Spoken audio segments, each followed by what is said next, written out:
It's week 3 of the NASCAR season. It's time to make left and right turns. Everything's bigger in Texas, up to and including this show. It's the Backroad as we hit COTA. Come down with us, won't ya? It's a non-points race, but it is a short race. Checker flag. That's all this race is. Two for the stage.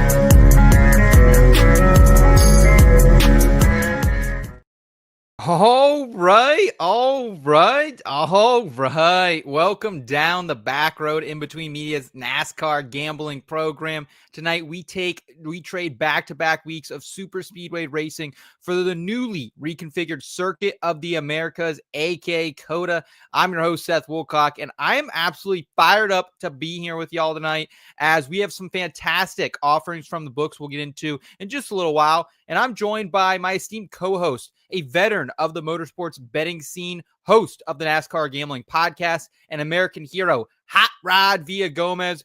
Rod, what a time to be alive, man. First road course of 2025. First time seeing Xfinity top 10s outside of a super speedway, and IndyCar is back. Should be a great weekend of racing, my friend. I know it's February, but I feel like Christmas extended itself a little bit farther into the season. So cheers to left and right turns. There's a lot of people in the chat already just ready for right turns in this one because Seth, because we had so much drama over the last couple of weeks with just left turns. I'm happy to see a right turn here and there now, a legal or at least a planned right turn instead of the ones that we've seen last couple of weeks. Hey, man, I'm there with you, and we'll certainly talk about some of the drama around the garage tonight in the Rearview Atlanta reaction and some news updates coming for you. Also, we'll get into some horizon forecast, breaking down COTA, newly reconfigured, as I mentioned. So a lot to kind of break down with that and the changes to the track. And also, we'll give you our parking garage props, our best bet for the NASCAR Cup and Xfinity series as they head down to the great state of Texas, the Lone Star State. And as you mentioned, Rod, shout out to IBT Racing family already with us in the live chat. Marcus was here ready to go a couple hours before we got going. Cody Zeeb ready for left and right's turn. What's up, Cody? Good to see you. Good to see you, Marcus. Also, we got our guy Kush. He likes Bowman for a potential win here. Soman better. Soman for the win. How's that? Soman for the win. At first I thought he was saying Snowman. I was like, Snowman. Snow is that code for someone doing a little blow before the race or something? But we got Marcus also who's going to be at COTA on Sunday. Congrats to you, Marcus. Hope you enjoy the race out there. We also got Brian Twining hanging out with us tonight. Can't wait for some right turns. And we got the NASCAR Gambling Podcast. And Didi starting off with a ripper, $20 super sticker. Thank you so much. Saying hello, boys. Good evening to you, Didi. I hope you're ready for some side-by-side racing on a road course for the first time in 2025. So thanks so much for hanging out with us. Guys, please do us a quick favor while you're hanging out. If you enjoy this type of content, give us a thumbs up. Also, subscribe to the channel if you're new. If you enjoy NASCAR betting, PGA betting, fantasy football, college football, entertainment betting, we've got it all right here on the channel for you. We're live nearly every Thursday night on the Backroad. We have new episodes that come out each and every week, even during the off season. And also, before we jump in, I did want to remind everybody very quickly about the IBT Racing family. This is our premium network. It's $3.99 per month or $36 for the year, less than $1 per race. And with this membership, you get access to our exclusive weekly betting model. We are high on Ryan Blaine, Austin Cindric last week. They qualified 1-2. You can also join the Discord with myself, Rod, Elliott, the rest of the IBT Racing family, and our guy Ryan from iFantasy Race. And you're also going to get entry into our giveaways. And we have a huge offer for you right now tonight, Rod. This is maybe the steal of the century. So last week we gave away a Ross Chastain autographed mini helmet. This was our guy Trav won it. He's over there in the Discord right now. And very generously, he said, hey, I love Ross Chastain, love the helmet. Thank you for allowing me to win this. But at the same time, I want to give this to the next family member to join during this episode of the Backroad. So if you guys are hanging out with us here live tonight and you go to the link in the episode description, and whether you want to get invested with the $3.99 version or the $36 year-round version, for just $3.99, this Ross Chastain helmet could be yours. So Rod, a hell of a deal out there. Thank you to our guy Trav, and everyone who does not win this giveaway will get entered for our next one, a signed Joey Logano polo. Man, I'm telling you, the hits just keep on coming. And kudos to not just, I love the NASCAR betting community in whole. And our family is just like, no, I love you guys. I love the prize, but I want to pay it forward. And man, you have cultivated such a fantastic family here at IBT, and it just extends to the listeners. You guys are all lovely people. I love you all. Absolutely, including our guy Nick saying Zilisch top 3 for Xfinity. Hey, you only pay the juice if you lose, Nick. And then we also got our guy, other Nick, I believe, as well here. Hanging out. Yeah, Rod's brother. Hey, guys, good to see you. He also gave us a like. We appreciate you, buddy. Thanks so much for hanging out with us. So, yeah, guys, come hang out in the Discord. If you want this Ross Chastain helmet, it's going to the next person. No, we're not giving it away a second or a third time here. So get yourself in with it now. And some news we mentioned a couple weeks ago, we were nominated for an FSWA award for the best podcast, all sports categories. That show was today over on SiriusXM, the fantasy channel. We didn't win, Rod. Shocker. We didn't win, but still just an absolute honor to be nominated in that category, my friend. Anytime you can have your name breathed in the same breath as a lot of the folks that are out there that are like, way mega giants in the industry, I mean, it's an honor, and I take it as a very good sign and a very good things to come. I think we've got great things to come, and before we know it, Seth, we'll be the ones that the people go, why'd the Backroad win this again?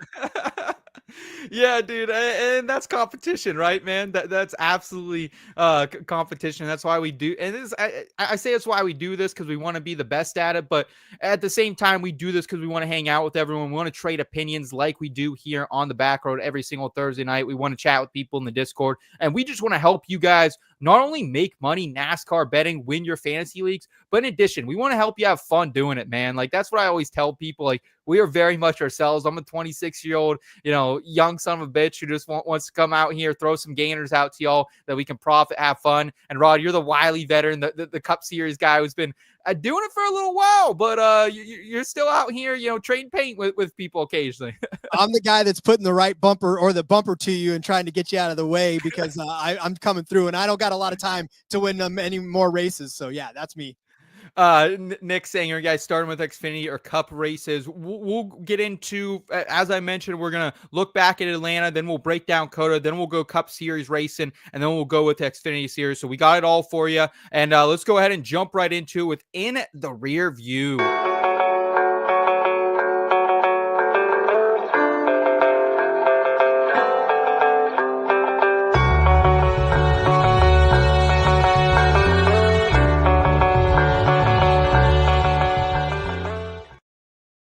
I'll tell you what, the action in the chat tonight, Rod, they're saying they're ready to go. They're ready to look past Atlanta, but we will touch on that quickly. It was a chalk cashing early type of weekend. The Truck Series still runs very much through our guy, Rowdy Bush, is kind of playing with some guys out there. Our Canadian pal, Stuart Friesen, almost made a run at the checkered flag. Rowdy gets it done, cashes for his managers out there. And then Austin Hill owns Atlanta. This guy is unbelievable. Really fun Saturday night race there. We cashed that one. And then we got to talk about this Cup race, man. Like, first of all, Atlanta is sick, and I really think the rest of the super speedways on the NASCAR schedule should strive to be Atlanta. Can we figure out, whether it's maybe taking a little bit of drag out of the car, maybe lowering some of those back spoilers a little bit, figuring out how we can make most of the racing like this on super speedways, especially with the track wearing down and tires mattering more than ever, Rod. This was just such a fun race amidst all the fuckery there was. Well, I mean, listen, if we're going to judge it off of what we saw toward the very end, then yeah, but 3/4 of this race was exactly what we wanted it to be. We knew they were going to get strung out, right? We knew they were going to just play follow the leader for a little bit. We knew there was going to be moments where they were just trying to feel each other out and just calm down a little bit because there was so much going on toward the ends of the stages. But yeah, by and large, this race played out exactly the way we thought it was going to, and what we could have hoped for. except for all the stuff at the end that kind of threw it all into. But if I were to rate this race, 3/4 of it, I'd rate it a very high B, right? This was what we wanted it to be. And we saw the right people doing the right things. And we saw some folks that could have very much stole the show too, if the things ended up differently at the end. But yeah, unfortunately, toward the end of Atlanta, just turned into super speedway racing at its worst. Our guy Denny Hamlin over there on the Actions Detrimental podcast, he called it white knuckle racing from the start of the green flag, and I absolutely agree with him. And like I think we can all just say, let us know in the chat your thoughts. Like the NASCAR officiating right now kind of fucking sucks. We don't like to dwell on it a lot here because NASCAR is still awesome no matter what happens. But at the end of the day, like we got to clean this up a little bit. It's just like how a couple years ago the NFL referees forgot what a catch was. It feels kind of very similar. Like NASCAR doesn't know what a caution is because we have the Daytona 500. Let's race to the flag. We have the Xfinity Series race. Let's race to the flag. And then we're setting up for a potential 3-wide finish. Carson Hocevar potentially getting his first win, cashing those season over 0.05 win total tickets for a lot of people. And Chris Bell wins, our guy Marcus's favorite driver in the chat. So I think we just got to clean that up a little bit, Rod. And, any thoughts on that or Carson Hocevar in general, ruffling feathers? Because I'm okay with how he raced. Like, I think, he doesn't need to hit Blaney going into the corner. I think that was a bit much. But other than that, I love what we're seeing out of this guy. And I would have loved to see him get his first win on Sunday. Yeah, as far as the cautions go, I think it's such a moving target. And I guess they were told going into it that we aren't going to let you race back to the flag, right? I mean, so at least they knew that if a caution fell. But I think the problem especially with super speedway racing and cautions is that going into it that if you cause a caution, then, and if you can get away from it clean, there's really no repercussion because the field freezes and then you get to go at it again. So if you're telling them we're racing back to the flag, that should lower the threshold for you to try to cause something, because if you cause it and you don't get out, well, then you're screwed, right? Because they're not going to reset the field. They're not going to say, okay, well, hold on, we'll do this again and re-rack it, right? This is we're going to go and you can't mess around like this anymore. So I think they just need to consistently say, this is the standard again. Right? Yes. That's it. Yeah, that's all we want is like a standard, right? Like I don't care if there is a caution, like let's consider driver safety first and foremost here. So let's just see some consistency. NASCAR, I think they are going to clean it up after this little snafu early in the season. I don't think it's really what anyone wanted to see. And my last thoughts on Atlanta here, and disclaimer on this, I was very heavy on Cindric and Blaney all week. They went out, they put it on the front row. Austin Cindric had an average running position of 5.0, best in the field. Larson gets a run with 3 to go, passes him. Does the classic Larson push you up the track, doored Cindric into the wall despite his spotter yelling, not clear, not clear, not clear. Cindric gets put in the wall and he says, not clear. I think Austin Cindric's one of the cleanest racers in NASCAR, especially at super speedways, and he absolutely got fucked over once again by Kyle Larson. And I don't know what's worse here, man. That our most talented driver pulled off a hack of all hack moves, or that the media and fans were not harsh at all on Kyle Larson for this move. Because if Denny Hamlin or if Carson Hocevar pulls this move with 3 to go, it would be hell or high water. But because it's Larson, he gets off a little slap on the wrist from the NASCAR community, calls Austin Cindric, clears up the air. But come on, man. Like, we're better than this, Rob. We're better than this, brother.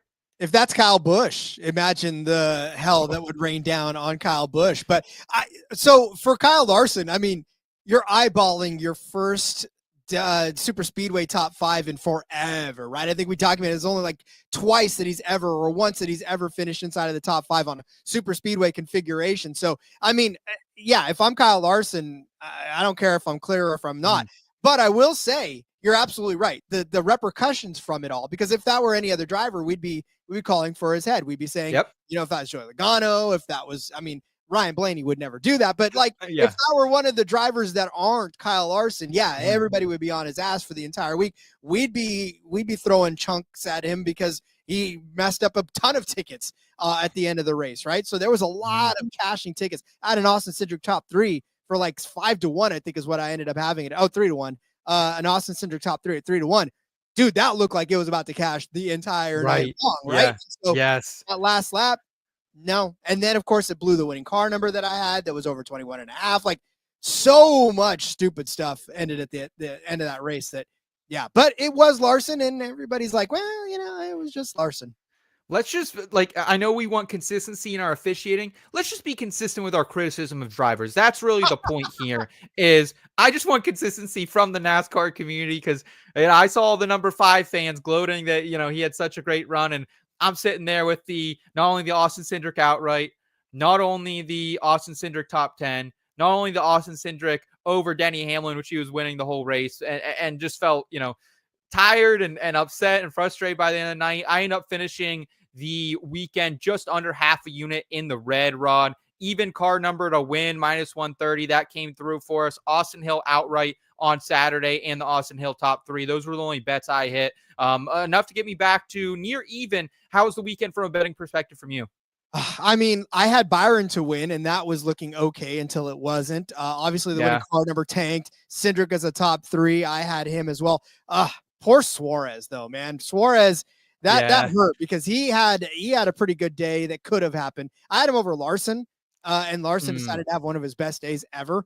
I did manage to hit Chevy over Ford, though. That was the one head-to-head that I went pretty heavy on. So I managed to hit Chevy over Ford, which, again, that even in and of itself wasn't looking very good until Carson Hocevar came in second. So, yeah, that was about the only one I salvaged on the day. But I will say, trucks and Xfinity, I said, you can't overthink this. You have to go Kyle Busch. You have to go Austin Hill. Yes. I said, you can't overthink these. This is what's going to happen. And sure enough, it happened. So luckily, trucks and Xfinity made up for all of the Cup Series shenanigans. Speaking of our guy who overthought it a little bit, I got a lot of flack on the program last week from Elliot.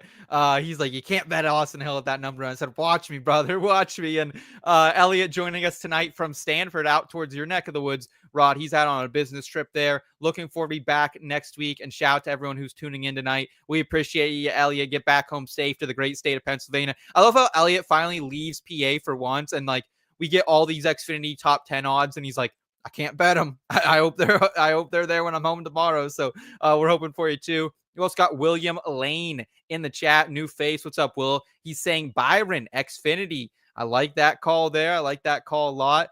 Nick throwing out some of his Xfinity bets as well. Love to see that. And our guy Full Tank with Phil in the chat as well, saying, did Gordon's comments after Daytona stick in his head? Phil, I just got to say, I loved the truck podcast last week. I should have came with you on Kyle Busch. That was one I kind of thought a little bit too much about. But Phil, if you guys haven't checked out the Full Tank with Phil podcast, it's one of the greatest in the industry, especially his truck series stuff over here on the YouTube side of things. So I don't know. I don't know if it's stuck in his head or not, Phil, but it definitely seemed like that he was like, hey, I'm going to try to win this race or go down trying. That's for damn sure there. A couple quick news items before we jump into some COTA breakdowns. We have Corey Heim, who is signed to become 23XI's first development driver, Rod. This is big news because Corey Heim is someone that you and I both believe should have been in a Cup seat potentially as early as 2025. Doesn't seem like he has a great relationship for whatever reason with Joe Gibbs Racing. And it kind of opened the door for Denny Hamlin to snag one of the best up-and-coming prospects. What are your thoughts on Corey Heim here taking over a future seat, maybe at 23XI, entering their developmental program? I think Denny's a genius. I have a feeling that Corey Heim may be the 11 driver before it's all said and done. Because here's the thing, right? Well, I always like to retire drivers that are right around my age. So Denny Hamlin's not long for this world in NASCAR, even though he's probably got 6 or 7 seasons left. But for Corey Heim, look, we know it's Heim time in the truck series each and every week, right? It's very difficult to find somebody that can beat Corey Heim on a weekly basis. Christian Eckes is gone, and he's in the Xfinity series now. So one of the most talented young truck drivers that's out there right now. I think one of the hottest free agents in the AAA system, right? Or the AA system, as it were. And I think Denny's a smart man for snatching him up, because for Joe Gibbs, I mean, we talk about it a lot on the NASCAR Gambling Podcast. Their Xfinity series is probably one of the weakest that it's ever been, right? JGR and JRM were the class of the field the last couple of seasons. This year, JGR is a little weaker than it used to be. And Corey Heim would have been a great boost to that, but he's racing Sam Hunt. So might as well go ahead and throw him in 2311 and see what he can do. So I'm excited about this because I think 2311 has shown that they like the young up-and-coming drivers in Tyler Reddick and Bubba Wallace, and now they got Shane Van Gisbergen, who's an old young driver. But at the same time, like that's Trackhouse. I'm sorry. Your shirt threw me off. Oh, that's all right. That's all right, brother. It's a good shirt. That's okay. But yeah, so they, again, they got Tyler Reddick, they got Bubba Wallace. I think they're ready for a guy like Corey Heim. Yeah, and the interesting thing I think about this news too is like, does it put a little bit more pressure? We've talked about Bubba Wallace, that he needs to get a win. It's going to be close to 100 races by the playoffs if he doesn't get a win, that he's gone winless. So I think the pressure is on Bubba Wallace in that 23 car, now that he has the new crew chief as well coming over from the Eckes camp. And also Riley Herbst, I don't think he's long for this seat as well. The pressure's on him as well. I know he has a lot of support from Monster, his family as well, that kind of got him, helped get him this ride, but the pressure is on at 2311 in some of these incumbent drivers in 2025. So excited to see how that plays out. Congrats to Corey Heim. Love always talking with this guy when we get to the track, and just a stand-up guy and one of the best out there in the pipeline currently. One more quick news item, just a cool little story here. Alex Bowman will be running an unrivaled women's basketball paint scheme at Homestead. This was something our producer Nicolette put in for us to chat about. And Rod, I think it's always great when we can show a little bit of love to women's sport. It's even here in NASCAR, where there aren't as many women drivers as there certainly should be. So you understand that I'm an old man. And so I remember the WNBA when it was first introduced. And I remember watching the first WNBA game, New York, right? Liberty was in that game. So, I mean, I've always been a supporter of women's sports, even when it comes in. So this unrivaled women's basketball, this league that's coming up, I love the competition in it too with the WNBA. I just think that, the more exposure you can get to any kind of sports. And again, I'm into all kinds of crazy stuff. I like darts. I like handball. I mean, little Luke Littner out there in Britain, huh? Yeah. Oh, dude, I'm telling you right now, like these guys are, oh man, I'd never, I'd be so in the hole with these guys. But no, I'm just saying, like, for me, I embrace sports of all kinds. Yes. It doesn't matter who's playing it. I don't care what's going on with it. I just love it. And so for NASCAR to be embracing that type of thing, because they're sort of a niche sport as well, right? Yeah. I mean, NASCAR's not the mainstream like everybody thinks it is. But I do. I love this move, and I love the publicity that this basketball scheme is going to get. Yeah, shout out to Alex Bowman, man. He's always seems like a great driver that a lot of partners like to work with, so it seems to continue here. We'll see that paint scheme again at Homestead in just a couple of weeks. Let's go ahead, though, Rod. Let's break down COTA in the Horizon Forecast. Hey, Michael, it was only 20% chance of rain. I think we got all 20.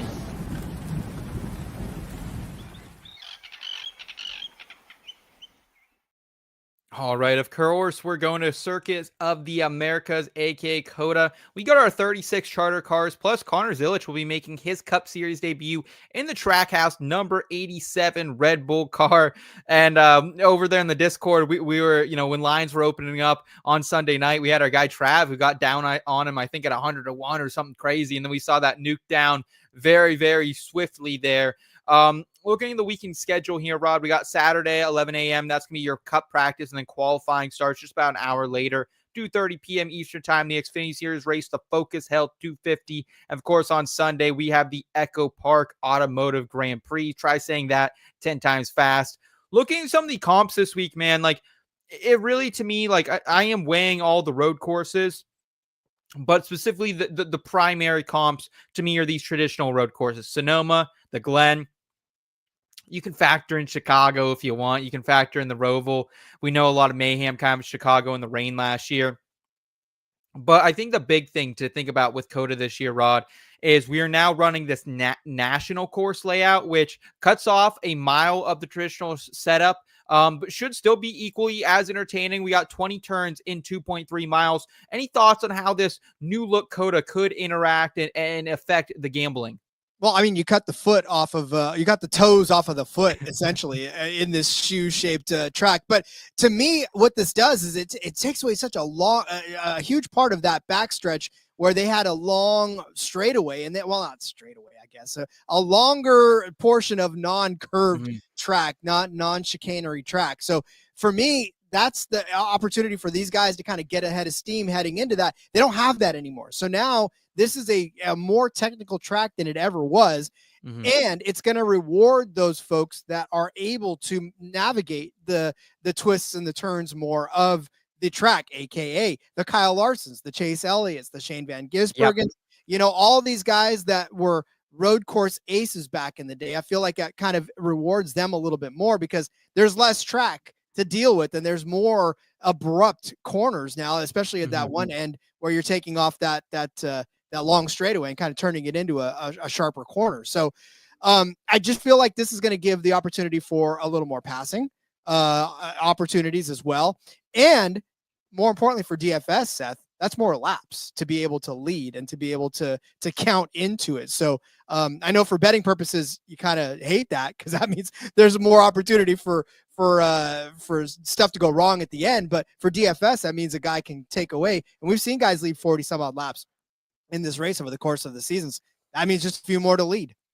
It tells me that I want guys who can qualify towards the front and kind of get out of the way, because we saw it last year. William Byron get out to a huge lead. Christopher Bell's tracking him down towards the end of the Cup Series race. And it was really Willie B's race to lose from pretty early on in that Cup Series showdown there. And I think this, I want guys who can qualify, put it out on the pole, guys that I'm confident in that aren't going to be back in the squirrel's nest, because this could get dicey. I mean, we always know that turn one, man, right? That turn one, always a shit show. We saw a couple years ago, the race that wouldn't end when we were riding out that Tyler Reddick 10-1 outright on the program. So I just want guys that can get themselves out of harm's way, stay out of harm's way. And I would expect some more casualties in this race and drivers not finishing it. So, just know that turn one is not NASCAR centric either. Like the F1 loves them some turn one in COTA. Yeah. That is the most hair raising turn in the entire track. Absolutely agreed with you there. We got our guy Trav checking in the chat saying Austin Green season. A lot of Xfinity chat going on too. We'll be sure to get to that, Nick. And our guy Yudo showing us a little love for our guy Kyle Larson.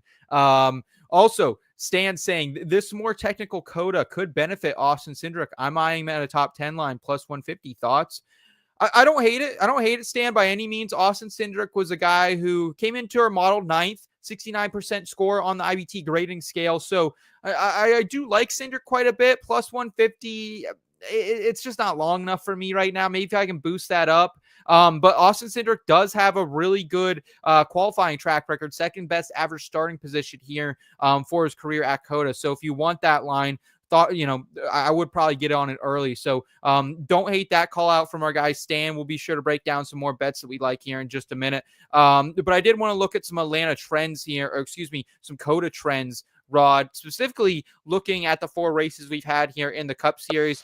Austin Cindric, Cole Custer, William Byron, Chris Bell. They round out the top 5 for the best average starting position. Tyler Reddick, of course, on the top of the board with a 2.5 average starting position. So you want a guy who can go out there and might put it on the front row. That could be Tyler Reddick this weekend.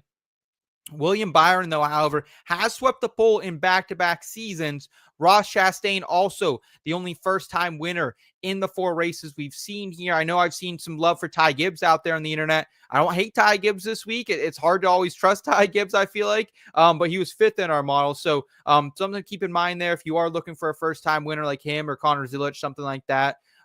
Also, Ross, Tyler Reddick, and Alex Bowman. Only 3 drivers have 3 top 5s in 4 races here, and they have a 100% top 10 rate here, Rod, as well in the 4 races we've been to dating back to pre-next gen. So Ross, Reddick, Bowman, I think they're favorites of a lot of people this week. Well, and for me, DFS wise, for sure, it's Tyler Reddick is a smash. I mean, he led 41 laps of 68 in the race a couple of seasons ago. So, I mean, that just goes to show you that if one guy can jump out, and the stage flipping and all of that stuff is still a thing. Mm-hmm. But I think, like you said, you got to identify the guys that start up front and are able to keep running up there. And I think as far as Cindric is concerned too, I mean, he's 2 out of 4 in top 10 finishes. Yes. The only problem is that he had a 25th place finish in the first race of the of the time when he ran, and then 18th the last time. So it's kind of sandwiched in 2 good finishes in between 2 bad finishes. But I do believe Cinder can finish inside of the top 10. I actually think Stan is right in this instance where he can. But yeah, I mean, again, also too, keep in mind, we're handicapping on the 3.4 mile, right? Yes. We're not handicapping on the 2.3. So we don't know if this is going to make any difference whatsoever. So we kind of, we as much as we're comping and as much as we're handicapping for this race, who knows what this mile less of a track is going to throw at us. So, take that with a grain of salt as well. Yeah, winners have come from the starting position on the grid of first last year with Byron, second the year before with our guy Tyler Reddick, 16th when Ross got his first career win back in 2022, and then 8th as well. That was pre-next gen with Chase Elliott. So, you kind of see some winners come from some different ways. I think you still want to be out front, but it can happen. Can happen. So let's go ahead. Let's close out here. iFantasyRace.com's Asterisk Mark Drive of the Week before we jump into the bets. Kyle Larson last year at COTA. You could argue Larson top 5 contender, but he did finish with a misleading 17th in that race. Larson started 15th, but then on lap 22, he was running 6th place and he spun out, dropped him all the way back to 36. And with only one more caution following that, Larson could only make it up to 17th. So Larson's a guy I really had trouble handicapping this week. I thought about, maybe fading him in a matchup. I saw Chris Bell was actually the underdog in a matchup, which Chris Bell's super high in our model. Larson kind of backed down the list a little bit. He came in ranked 12th for us. So Larson's a hard guy to kind of peg this week, Rod, especially because his only top 10s on road courses last season were both W's. I remember when he was a hammer on any road course, especially Sonoma, right? It was like Kyle Larson, Chase Elliott. Those are the 2 guys that you're targeting at any road course race. And it doesn't feel like that anymore. And I wonder if maybe the stage breaks the way they were and the points I wonder if that kind of factored into it, because we saw a couple of bad decisions by the 5 team and the 9 team when it came to pitting and trying to stay out or trying to, just do whatever they could with the stage flipping. And I feel like that may have gotten into the way, but honestly, I'm not even on Kyle Larson at all this week. It's not because I don't think he's got the talent to be that. I haven't seen it lately. I don't trust him. I want guys who are consistent. That's why I think we have a lot of the same people on our betting cards this weekend. Let's go ahead, though. Let's break that down. And again, shout out to our partner, iFantasy Race. Make sure you guys are checking him out at iFantasyRace.com. Ryan and his staff, all the amazing work they're doing. And also, just a quick reminder as well, if you enjoy this type of content, please give this video a thumbs up. Also, subscribe to the channel if you are new. It's the easiest way to support us here at IBT Media and all the wonderful work we're doing across different genres. Let's go ahead. Let's jump into it with the parking garage props.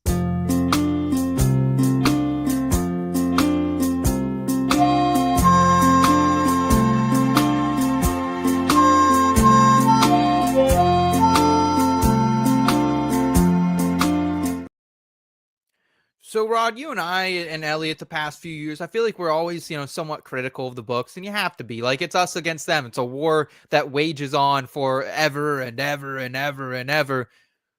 But I got to thank them this week, man. I mean, seeing, and specifically we talked about it earlier, seeing Xfinity top 10s, this is new. We started to see some Xfinity top 10 parlays that Caesars was throwing out earlier this year, and that was cool. But like seeing a brand new market like this released 3 races in after we've already had a lot of great offerings already this season gives me a lot of hope for the future of this industry and the growth that is coming in the NASCAR betting community, hopefully over the coming years.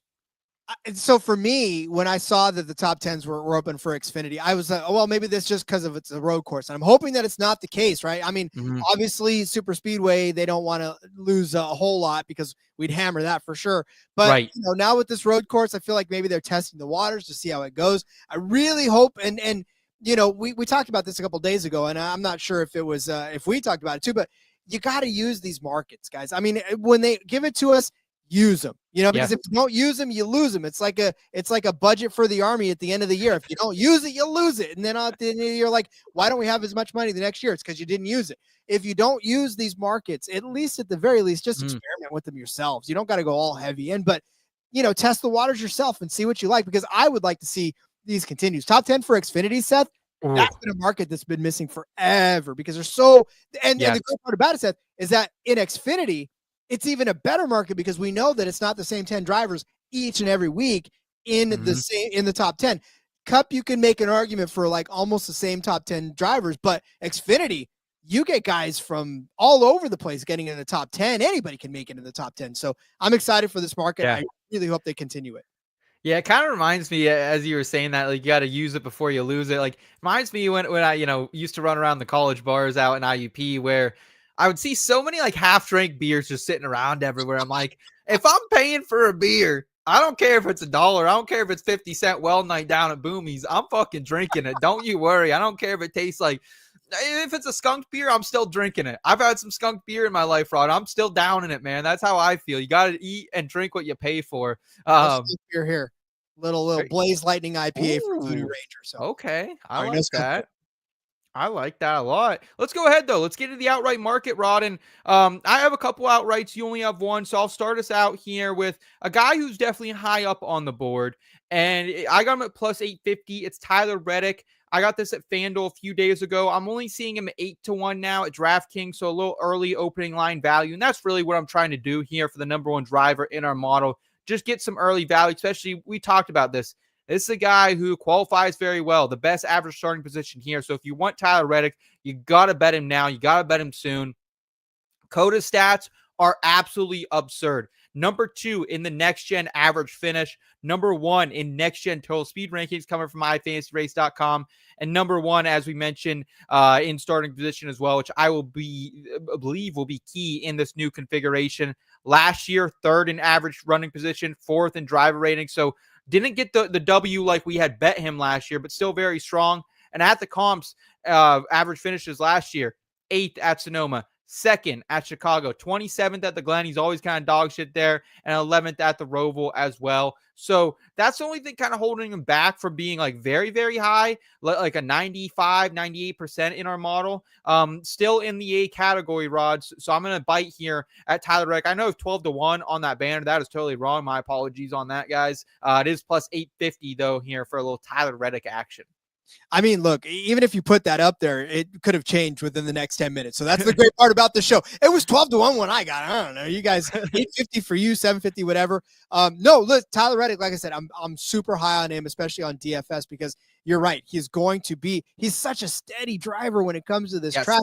And you don't think about it, right? I mean, you get swallowed up by the sexy SVGs and the Kyle Larsons and the William Byrons and even the Ross Chastains this week. And it's like, you just kind of forget that Tyler Reddick has actually established himself as one of the great road course drivers that we have. So I'm with you on this one, especially at 850.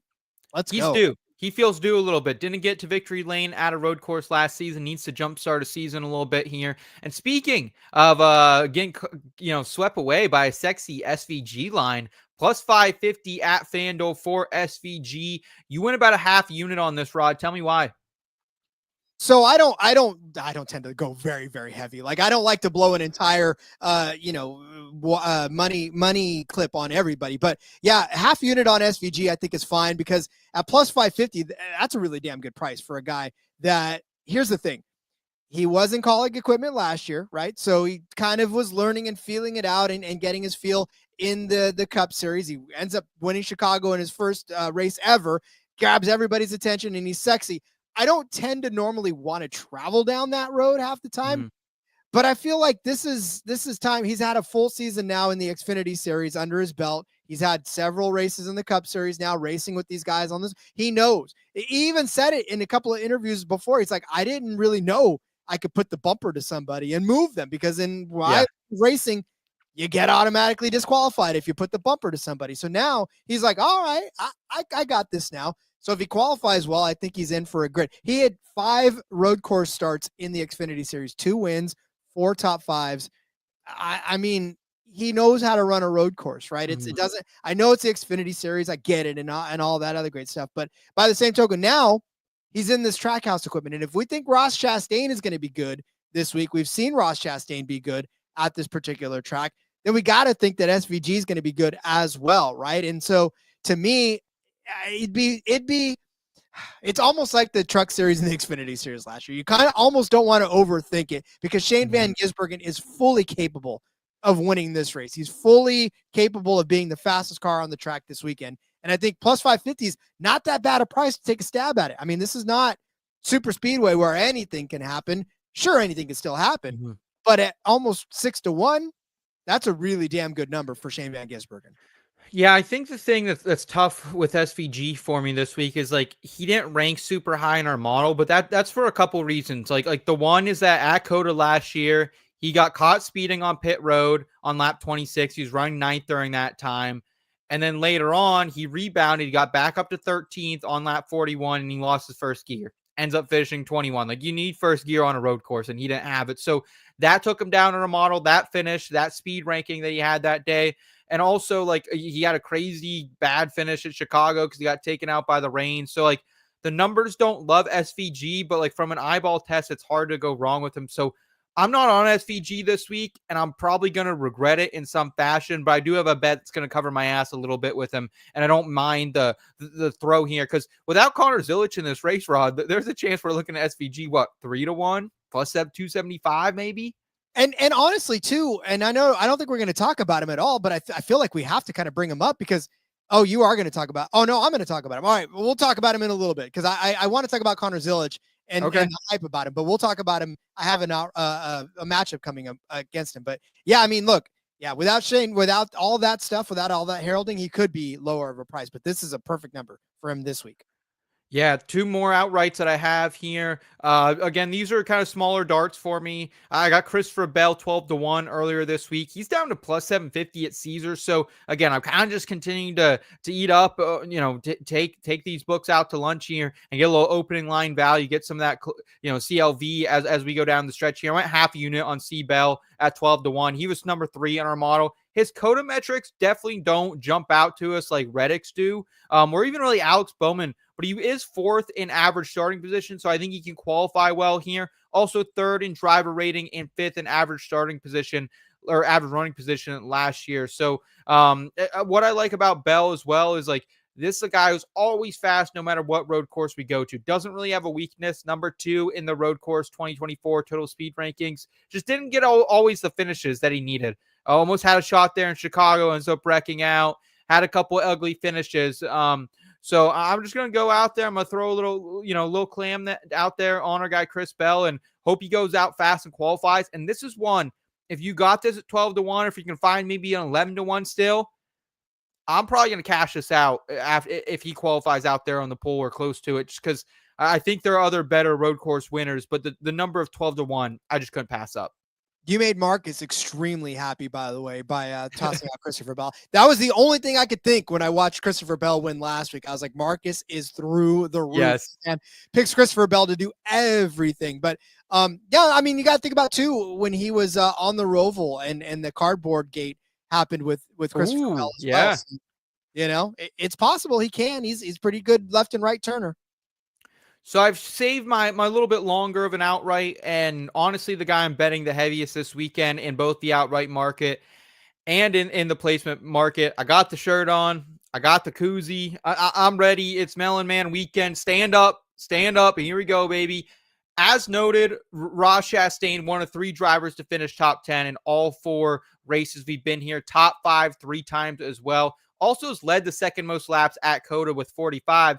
16-1, I thought was crazy, man. Like I think you can only find him probably like a 14. I think he's 15-1 actually, still out there at DraftKings. I just saw they reposted some lines, so I would still smash 15-1, man. This is also a guy who's come in here to COTA. He has 2 Truck Series top 5s at this place. He is projected 2nd in our NASCAR betting model. 1st in all-time average finish here at COTA, 3rd in the next-gen era at average finish here, 2nd in the COTA next-gen total speed rankings. And last year specifically was a little bit quiet. Definitely didn't challenge for the win by any means, but 4th in average running position, 5th in driver ratings. And also at the comp tracks as well, he finished top 5 in 2 of the other 4 road courses, 5th in the 2024 road course total speed rankings. And those 2 tracks, Rod, that he did well at, Sonoma and the Glen. And again, those are the 2 tracks that I care the most about. Chicago kind of hard to throw in there. I still did throw it in to our model, but you had to wait a little bit later. And then same with the Roval, that can always kind of be a funky race. So I think this is a track that means something to Ross. He got his first career win on it. I think we hit a 65-1 that year on him, hit him big in DFS as well. So I'm absolutely down here at 16-1. I went 0.8 of a unit on it.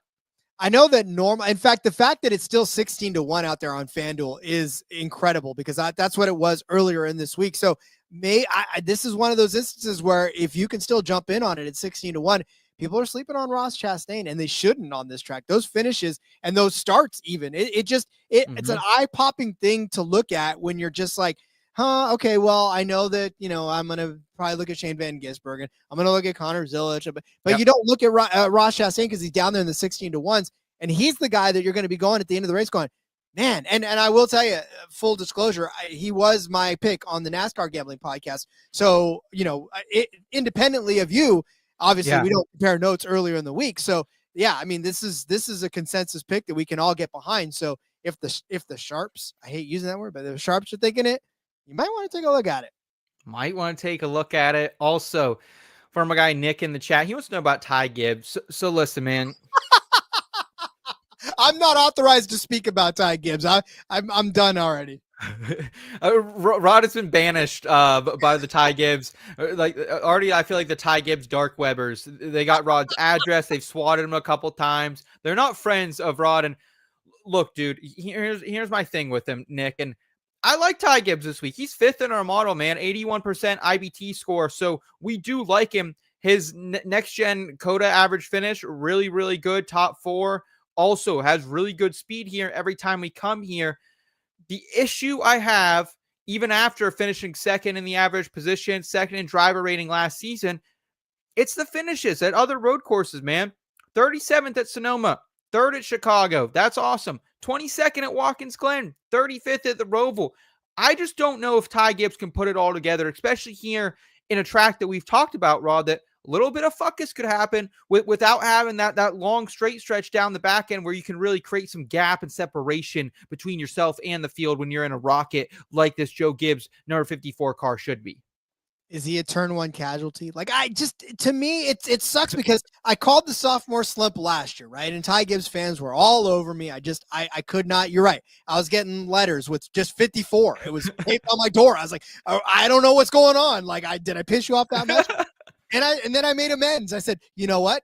I'm all behind. I'm with you. I'm with you on team Ty Gibbs, right? And I got behind him, and he's come out and looked the last couple of weeks. So is the junior jinx in effect? Cody, I know I said junior jam. Now I'm saying junior jinx. In effect, I don't know. I'm going to remain silent about Ty Gibbs for the next couple of weeks. Let it all play out, and then I'll figure out which side of the fence I'm on. Nick, that slick son of a bitch, saying, sorry, Rod, I had to bring him up.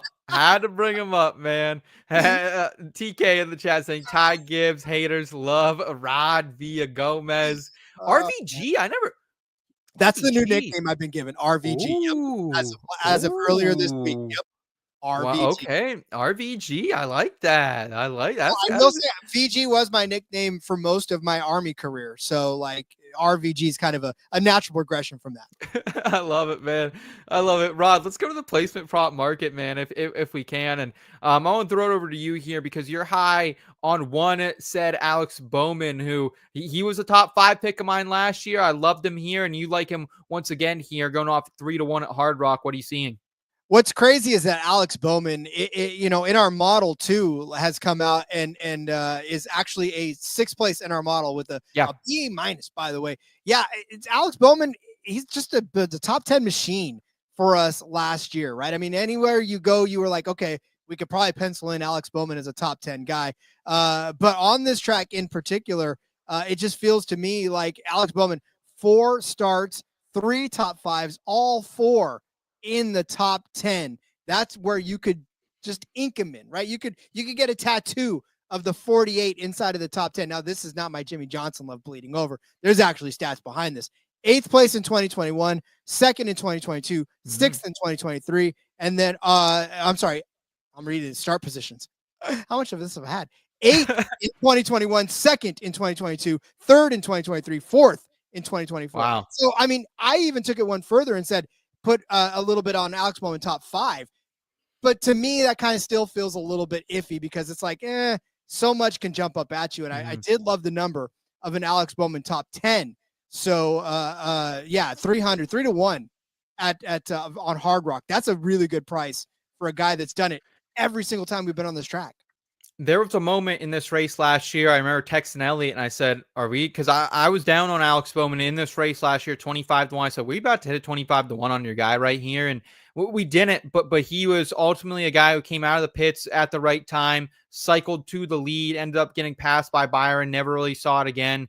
Wasn't great late in the run, but man, this guy, there's something about COTA that just fits Alex Bowman's driving style. It always has, man. I mean, when Ross got that win a couple years ago, he was battling Dinger and Alex Bowman up there, right? So I'm seeing him at minus 109 for a top 10, and I've already allocated a lot of my units. So I will not be probably playing anything more this week, but I mean, he's all the way down at minus 175 at other places for a top 10. If you get him minus 109 at BetRivers, that feels great. And for you to come out here and find a 3-1 on him, that's a great number, I believe, as well, because like most books, you're getting plus 180 a couple places, 2-1.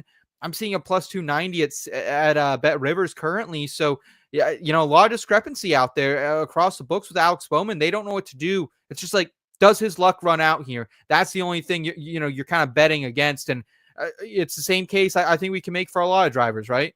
Well, yeah, and again, if I hit you 3 times out of 4, you're gonna swing or you're gonna move on that 5th time, right? That's kind of where we're at, and he's done it 3 out of 4 times, and that's consistency in my opinion. And you got a guy who's got a feel for it, and I just love seeing the 48 car run well, anyway. So, yeah, absolutely. Staying here in the placement prop market, go back, copy and paste everything I said about Ross Chastain. I don't want to give you the full spiel again, but again, shirt, we got the koozie ripping. This guy's high in our model, man. Second, I mean, everything you want to see from Ross Chastain at COTA, he's done. He's also going to be in the Xfinity race, so he's going to see this new layout up close and personal for a full race. Hopefully he gets that full race in on Saturday to kind of give him a little bit more of an edge. I just need a top 10. He's minus 150 at BetRivers and other places for a top 10. There was a 25% boost earlier this week, Rod, that I got him down to minus 121. So, while I liked guys like Alex Bowman, I thought about flirting with a Ty Gibbs top 10 maybe. I was thinking maybe a Tyler Reddick top 5. I just said, fuck it all.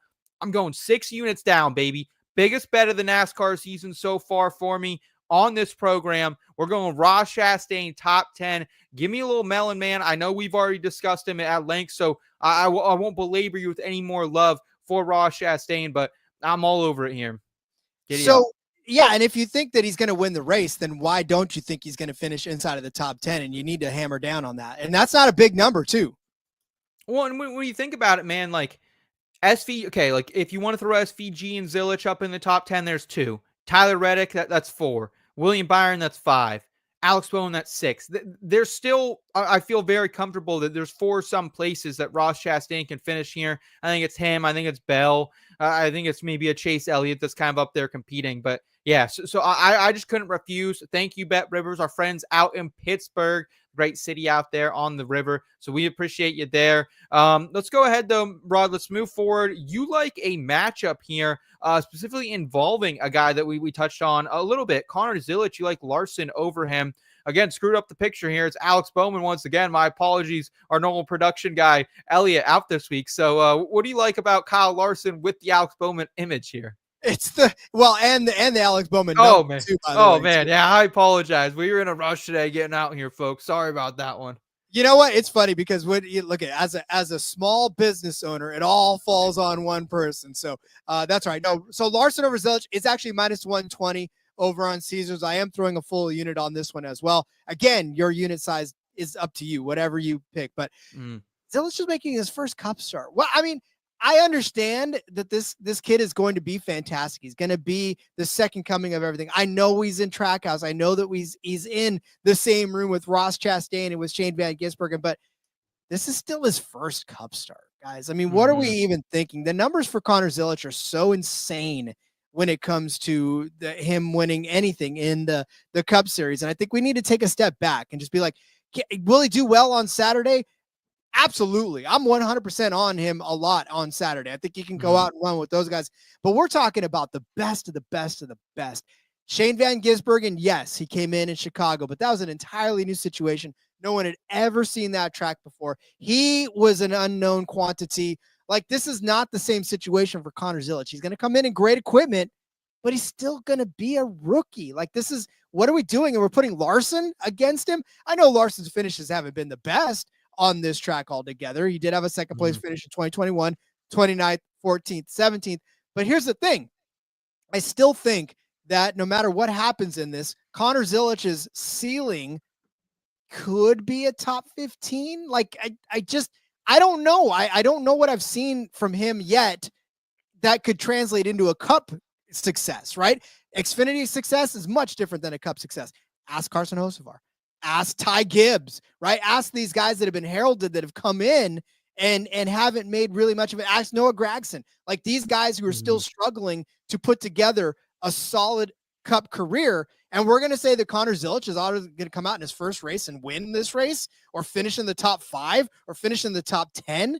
I feel like that's just unreal expectations for a kid that's barely old enough to vote, can't still drink what's in this glass, and we want him to come out and beat guys my age. Like, I just feel like, as bad as Kyle Larson has been on this track, he could still do better than Connor Zilisch. So give me Kyle Larson over Connor Zilisch at -120.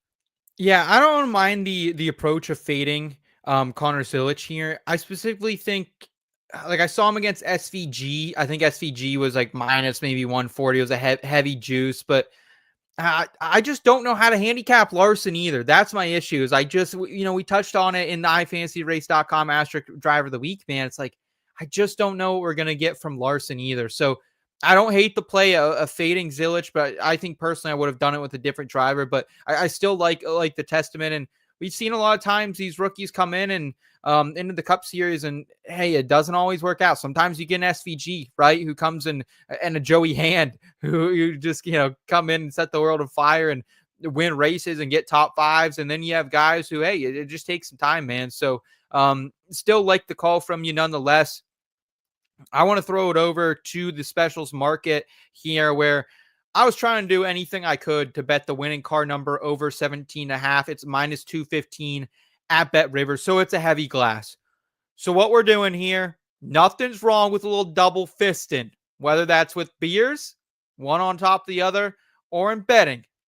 I'm going here with the over 17.5 -215, because I think the only person under this number who can win this race is Ross, maybe Chase Elliott, maybe.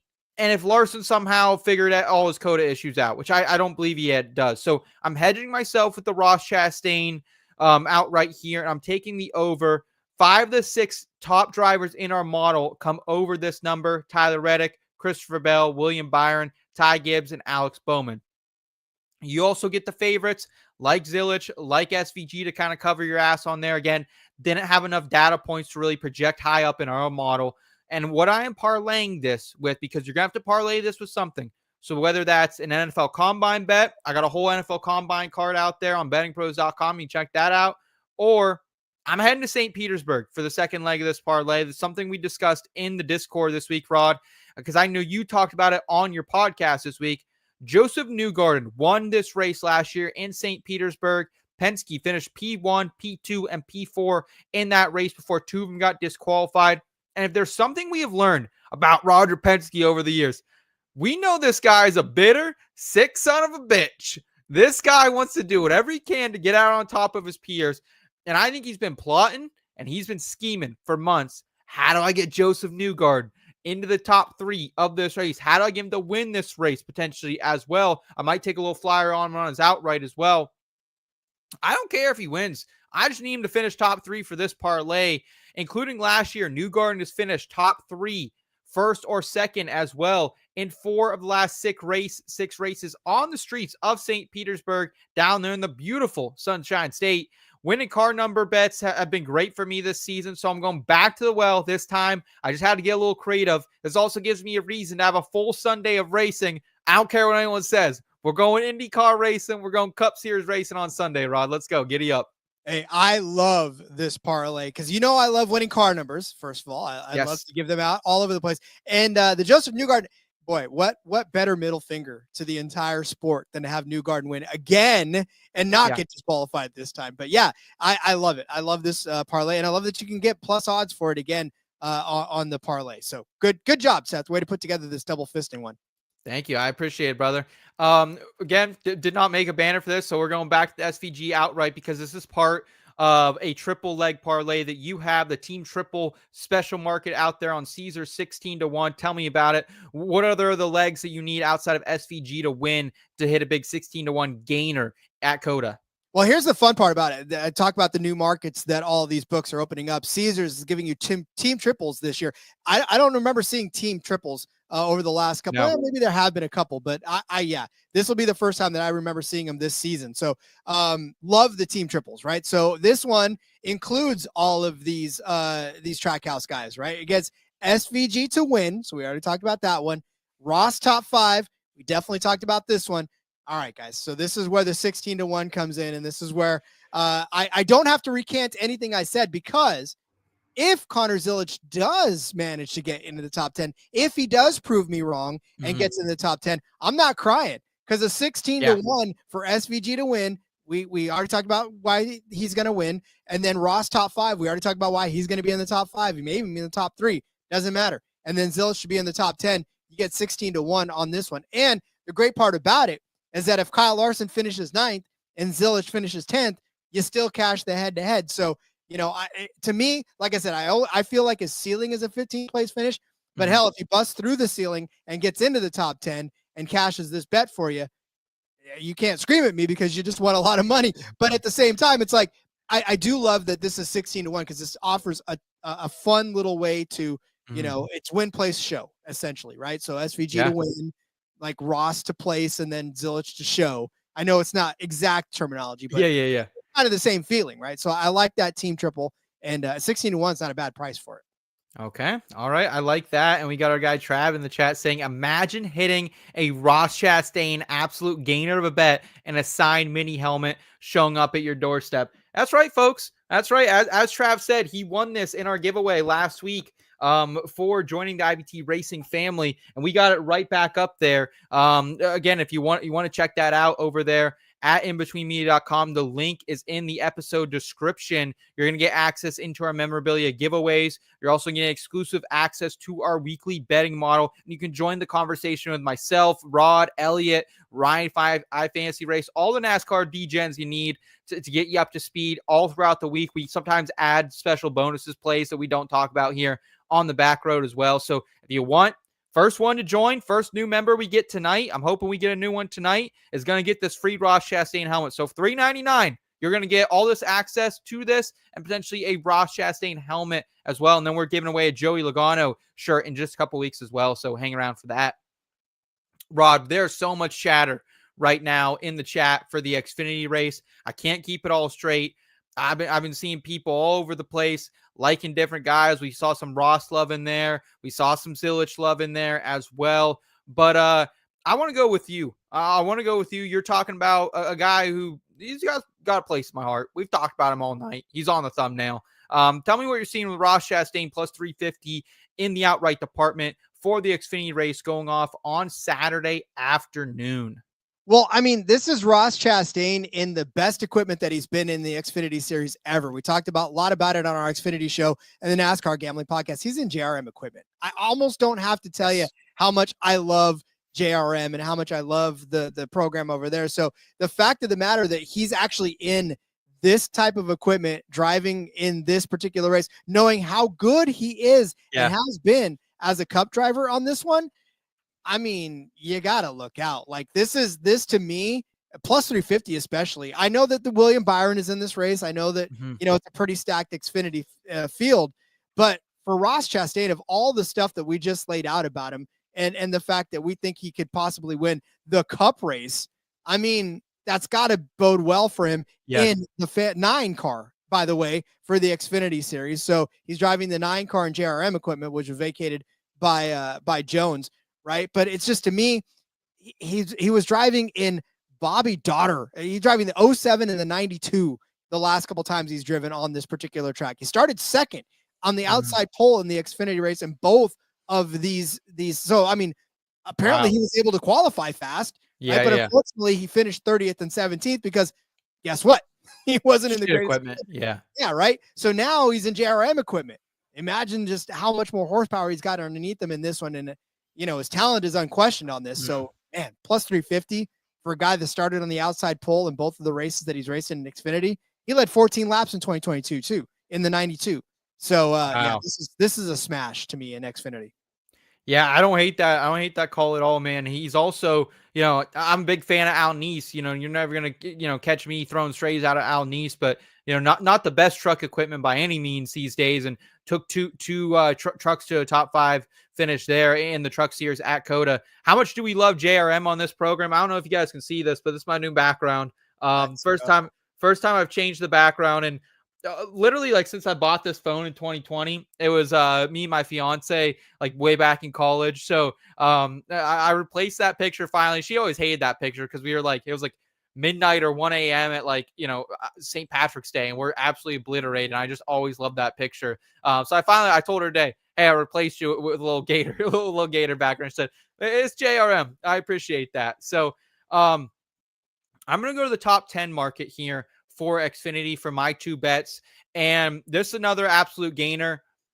I'm running it back here with Austin Hill. It's a big country week for me in the top 10 market, minus 130 at Bet365.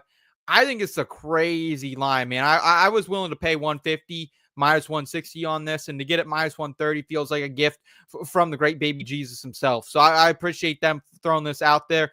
Finished runner-up in 2 of the last 3 races at COTA in the Xfinity Series. Only time he didn't finish in the top 2, he blew an engine. Last year specifically, 6 in green flag speed. First among active drivers who will be racing this weekend on Saturday. Second in speed late in a run. First among active drivers. 4th in speeds by segment. First among active drivers. 7.1 average running position. First among active drivers. And a 112.7 driver rating. Rod, do you want to guess? No. Go ahead. First among active drivers. I just want to give you the credit. Austin Hill, man, he's good at COTA. We saw him battling with SVG in multiple places last year, whether it's Sonoma, whether it's here at COTA, where they're trading paint. SVG got pushed out of the track limit violation. He goes to the back. At road courses in 2024, big country, top 10 in 3 of the 5 other road courses we went to. In the 2 he didn't, well, he crashed out of Watkins Glen. All right, that sucks a little bit. Finished 11th at Portland. So, I mean, he's been there, man. I just need a top 10 here. Even if you get Connor Zilisch in the top 10, you get William Byron in the top 10, you get Ross Chastain in the top 10. Hell, I'll give you Sam Mayer to finish top 10. He's like minus 160 for a top 10. I just need big country to finish up there in the top 10 of the grid. I'm hammering 4 units down on the Austin Hill top 10. I'm not leaving my beer at the bar, Rod. I'm drinking it fully. Let's go. Well, for Austin Hill, too, that 21 is going to be in the mix. It's probably going to be in the mix for a top 5. But I love that you're giving yourself some leeway just in case something happens in turn 1 and Austin Hill gets clipped, right? So this leaves you a little bit of wiggle room just in case there's a late race restart and you have to kind of bail out and get there. But yeah, Austin Hill, obviously one of the best drivers in the entire series. And he and Jesse Love, they're just walking the dog right now. They're really taking this field to task this season so far. Yeah, absolutely. We have a couple more bets here, a couple interesting entries that I'd like to throw out here for the Xfinity Series. None of us are betting them. Riley Herbst is going to be in some Joe Gibbs racing equipment, I believe the number 19 car. Also, we got Carson Hocevar, who's who is he taking over for? It was Garrett Smithley, right? Garrett Smithley, I believe. So Carson Hocevar in this race. Garrett Smithley giving up his ride here just because he doesn't think he can qualify for this race. Not a great road course racer. So you're actually going to be fading Carson Hocevar with one of the other interesting entries, young Corey Heim. Well, what are you seeing over there? Minus 135 ESPN bet, my friend. I almost didn't want to do this because of the minus 135. I don't really enjoy that type of juice. I mean, that's more juice than you get at a mimosa bar. So I'm not necessarily fond of it, but big mimosa fan. I'm fond of mimosas. Oh my, Dangerous though. Dangerous. Oh, Those are hell yeah. creepers. That's a creeper drink. It is, and it's a great drink. But in this instance, I'll drink all of that juice, and they'll short me on the champagne on this. But for Corey Heim, yeah, he's driving the Sam Hunt 24, and honestly, it's not really that bad of a ride for him to be in versus what Carson Hocevar is taking over right now, and it's really about that, and it's also about the fact that Hocevar in his one Cup Series start here, he finished in 22nd, not a great start, and is the only Xfinity. He's only been on this track twice, really. As a Cup driver and an Xfinity driver, 38th in the 07 in 2023 for Carson Hocevar. But we know that Corey Heim is money on road courses when it comes to the trucks. In 5 road course starts for Corey Heim, he has 2 wins and 3 top 10s. So he has just been fantastic. One of those wins, where did it come? Right here at COTA, right? He won the 2024 race at COTA. So, and he started on the outside pole in that one, and he finished 6th the season before. I mean, and that's when Carson Hocevar, obviously was rolling around in this particular track as well as a truck driver. So Corey Heim's already got the number once. Now I know he's not in the truck series right now, but to me, I just feel like Carson Hocevar needs to temper himself a little bit. And maybe it starts in the Xfinity series on Saturday. But I definitely think Corey Heim's in a much better situation than Carson Hocevar is. Yeah, Hocevar does have a top 5 here in the truck series, but as you allude to, Heim's got a really good background on in the truck series on road course. I believe he won this race last year in the truck series as well, if I'm correct on that. So, yeah, give me the guy in Corey Heim in the better equipment. I like Hocevar. I consider, do I flirt with him? I think I saw him like plus 160 for a top 10. And I was like, I just can't do it. It's scary. I think it's like an SS Greenlight car is what Carson Hocevar is running out there. So it's more of an equipment thing, I think, than anything. But you're also getting Corey Heim, who has, success of winning a race on COTA. So I don't mind paying the minus 135. I think that's a good call out for you, Rod. I'm going to round out the program with one of my few long shots in the placement prop markets this weekend. I'm going Austin Green, baby. Top 10 at COTA. This is someone who Elliot's thrown out a top 5 bet before, and I was, could never really get myself there. But hey, we got top 10s in Xfinity, baby. Let's do it here. He's running out a Jordan Anderson Racing number 32 car. So again, not dog shit equipment by any means. I'd kind of put him on the same level probably as the Sam Hunt equipment that Heim will be in. And Austin Green finished 7th at COTA last year. So if he just does what he did last year, 6-1, give me that. And what has he done at other road courses, you might ask, in the Xfinity series? Well, he was 15th at Sonoma. Also then comes back and, he's 15th at Portland, 4th at Sonoma, 10th at Chicago, Watkins Glen, he finished 11th, and then Blues Engine at the Roval. So top 10 in 3 of the 5 road courses last season, not named COTA.